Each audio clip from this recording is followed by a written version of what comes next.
It's been 15 long months since Hamas launched its sadistic attack on Israel on 7th of October 2023, and now the time has come. A ceasefire agreement between Israel and Hamas that came into force on Sunday, 19th of January. Israel and Hamas reached deal on Gaza, ceasefire, and hostage release. The first hostages have now been released by Hamas and are back home, which is naturally a cause for great joy. However, there are some images that have generated great concern in Israel. On the first day of the ceasefire, numerous Hamas militants emerged from the tunnels to the surface, armed and cruising in their well-known pickup trucks. Something that has been very puzzling because it may mean that Hamas has never effectively lost control of Gaza despite these 15 months of constant attacks. Hamas emerges from Gaza's tunnels, showing it never lost control. We aren't going to deny it. These are difficult scenes for the Netanyahu administration to digest, a blow that many Israelis do not understand. Let's not forget, we've all been horrified by the images of the October 7 attack, and also by the terrible events that followed, with the Gaza Strip practically razed to the ground. The negotiations have been long and difficult, but this agreement is significant for one reason. It has been reached with the support of two US administrations at the same time, the outgoing Biden administration and the incoming Trump administration. In fact, the effect of Trump's arrival in the White House may go a long way to explaining why this agreement is being reached just now. Check it out. Trump told Netanyahu he wants Gaza war over by time he enters office. We told you about it here on VisualPolitik not long ago. Be that as it may, the truth is that the agreement is practically a carbon copy, with small changes here and there, of the one promoted by Biden back in May 2024. Now, the question is, what exactly has been agreed? What does this ceasefire look like? Is it really going to mean the end of the war? Well, to begin with, it's a progressive plan with 3 phases. The first 2 are 42 days long, and the third is born without a fixed duration. Of these 3 phases, the first is undoubtedly the most realistic. And we say this because there are serious doubts that the plan will even make it to the second phase. Although we will talk about this a little later in the video. But the first thing we have to be clear about is that this agreement has been drawn up as a kind of progressive peace in exchange for the release of Israeli hostages and Palestinian prisoners.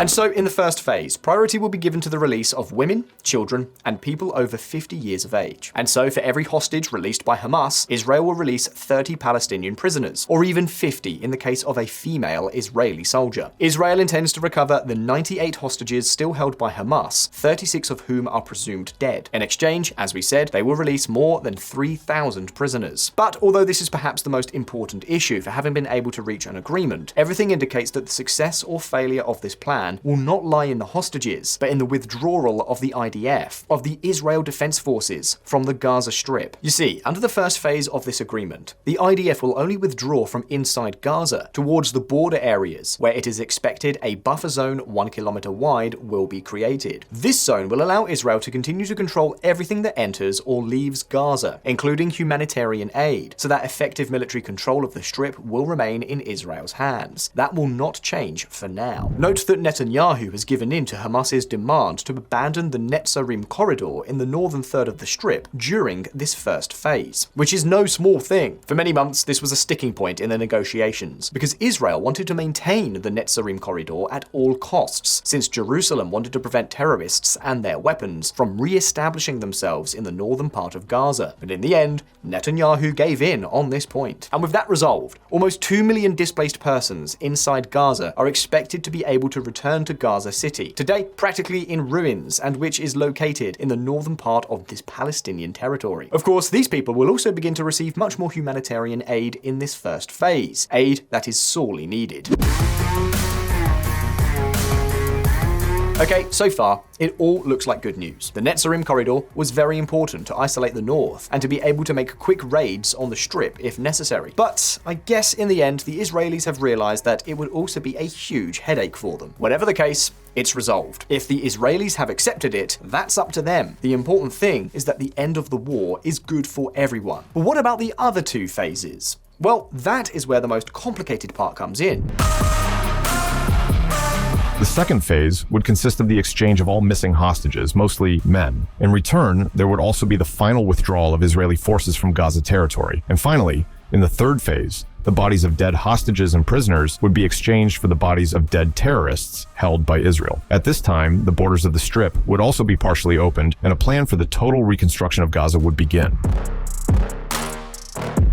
However, in these last two phases, the ceasefire is not assured. You see, the 42-day cessation of hostilities would only be negotiated for the first phase. The exact conditions for taking the next step will have to be negotiated as of the 16th day of the first phase. And of course, it is in these negotiations that everything could blow up. Be that as it may, the important thing is that there is an agreement on the table that, despite last-minute differences, could stop this war. But naturally, many of you may be wondering, as I am myself, why the hell is this deal coming along right now? Because let's see, Hamas was already in an extremely weak position back in May 2024 when something similar was attempted. But obviously, it's even worse now. The main battalions of Hamas's military wing, the Qassam brigades, are virtually shattered and are estimated to have lost 17,000 fighters. Right now, they know that Israel has the upper hand and that things are going to get worse for them the longer it goes on. What's more, Israel has occupied the southern Gaza Strip, cutting off any access to military supplies from Egypt. Over time, that has become an insurmountable obstacle for the Palestinian terrorist group. Let's just say they became completely isolated. I think the pressure is building for Hamas to come to yes, and I think Israel also has achieved a huge amount of its military objectives in Gaza, and therefore they are in a position to be able to say yes. But that's not all. Meanwhile, Iran, the great architect of the network of militias and terrorist groups known as the Ring of Fire, is going through an extremely fragile phase. As we've already told you in a lot of videos, Tehran has lost much of Hezbollah's capabilities to press from the northern border. And to top it all off, the al-Assad regime has fallen, something that may have been crucial. Basically, the fall of the former Syrian regime has been a terrible blow to Iran. Not only because Syria was a very important ally, but above all, because it was the logistical corridor that allowed Hezbollah to be supplied with weapons and ammunition. On top of that, Israel has occupied areas in Syria around the Golan Heights, including Mount Hermon, a position that used to block Israeli radars, leaving Damascus and Iran relatively protected. But now, Israel is much better able to control that former corridor that transferred weapons from Iran, and also to better anticipate the arrival of any attack that Tehran may launch. So that connection between the Iranian uniformed and the Lebanese and Palestinian militias has been broken. But there's more. As you know, Donald Trump is the new sheriff in Washington, which for Netanyahu is excellent news. The new Trump administration is full of strongly pro-Israeli profiles, so it's expected that his return could further accelerate diplomatic and military support for Jerusalem to the detriment of Hamas. So, given all these cards, it seems clear that the Palestinian group had lost the hand and probably the game. Not to accept the agreement would be stupid. Remember that in 15 months of war, they have gained the support of virtually no one. This time, no one with any influence has really pressured Israel to stop its operations. Israel comes to this crucial moment with a huge tactical and military advantage. What's more, its position is stronger than ever, while its enemies are weakening day by day. But take note, as we've already told you, this does not mean that this agreement, even if it is fully implemented, is guaranteed to continue. The truth is that there are many more factors that could make it all blow up than can make it succeed and complete the 3 phases that have been proposed. And this is exactly what we're going to talk about next. More uncertainties than certainties. As I've been telling you, the agreement between Israel and Hamas faces many obstacles along the way. Without going any further, there's a huge risk of failure of the negotiations that should allow us to move to the second phase, the so-called sustainable calm. And not just for one reason, but for several. The first, the total withdrawal of Israeli forces from the Strip.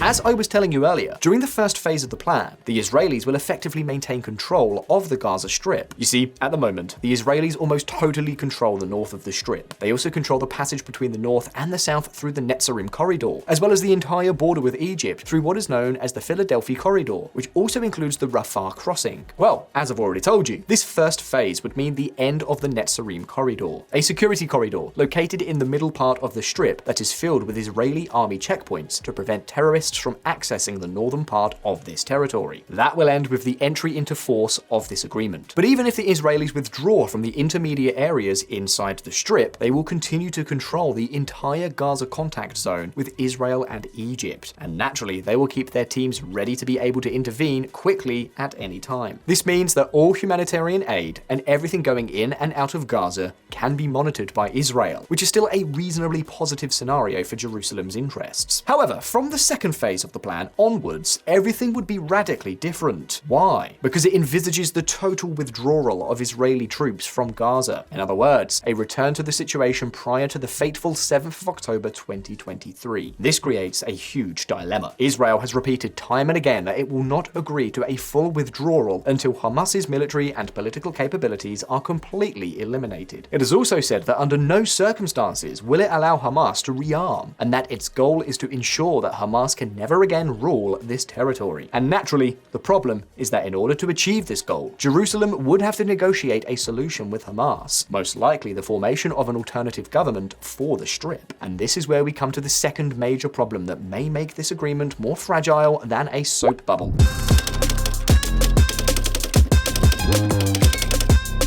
According to what Israel has been demanding during these 15 months of the war, the objective is to prevent Hamas from retaking control after the war. In fact, this is one of the reasons why the conflict has dragged on for so long. I'm not going to agree to end the war before we remove Hamas. We're not going to leave them in power in Gaza, 30 miles from Tel Aviv. It's not going to happen. These statements are recent, very recent, from the end of December last year. They are less than a month old. And the point is that in order for this to be possible, Hamas would have to agree to abandon its political aspirations altogether. Of course, they could also try to reach some middle ground in which they would be allowed to be part of a new government, which, let's just say, would not be totally controlled by them. But right now, even that possibility is absolutely non-negotiable for Israel. And obviously, the problem is that according to the terms of the agreement, if that second phase is not reached, Hamas will not release the rest of the hostages, so they would continue to hold dozens of hostages. This is very likely the key to what is going to happen with Gaza, because as long as there are hostages in Gaza, the pressures on the Netanyahu government inside Israel are going to be strong. The families of the abductees will remain mobilized, the opposition will have a perfect weapon against Bibi, and Netanyahu's radical Orthodox partners will almost certainly take advantage of this circumstance to justify their hardline and gain sympathy.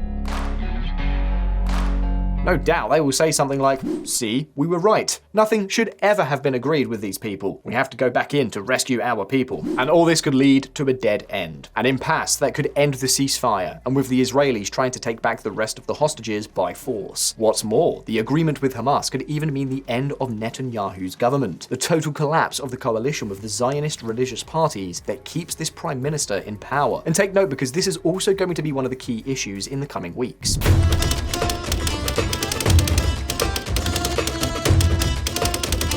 Pay close attention to the words of Itamar Ben-Gvir, the national security minister who has resigned and key Netanyahu associate.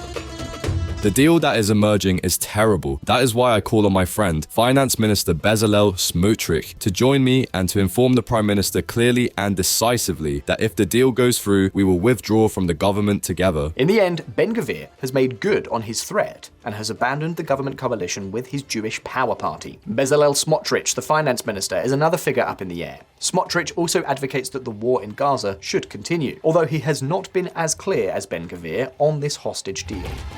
Smotrich says Gaza war must continue, but doesn't say if he will try to thwart hostage deal. But guess what? Netanyahu is an old dog and knows how to move his cards in advance. For instance, back in September 2024, King Bibi, as this prime minister is also known, expanded the coalition government by bringing in Gideon Sa'ar of the New Hope Party as foreign minister. This has given Netanyahu a little more leeway for being able to pass this plan without needing the support of the parties of Ben-Gvir and Smotrich, Jewish Power, and the religious Zionist Party, respectively. That is, even if these two leaders withdraw their support for the prime minister, Netanyahu is likely to retain enough votes to stay in power. But let me tell you, Bibi is an old dog. So do you know what else he's trying to do? Well, he's trying to woo Smotrich to stay in the government, thus breaking the unity of the religious Zionists. And although the finance minister is radically against this plan because he thinks it's a surrender to Hamas, there is one thing he may care about more. I'm talking about the Jewish settlements in the West Bank. In fact, Netanyahu is known to be tempting the religious Zionist party with giving them more power over the settlements, and much more leeway to create new Jewish colonies in the area. Of course, this is probably not the most responsible thing to do, but if Netanyahu, Israel's longest-serving leader in history, has demonstrated anything, it's that in political terms, he is a survivor. This is something too good for Smotrich to refuse, as his support comes mainly from these settlements. In any case, we aren't done yet. There is another big question ahead, perhaps the biggest one of all, whether Hamas will comply with the terms of the agreement.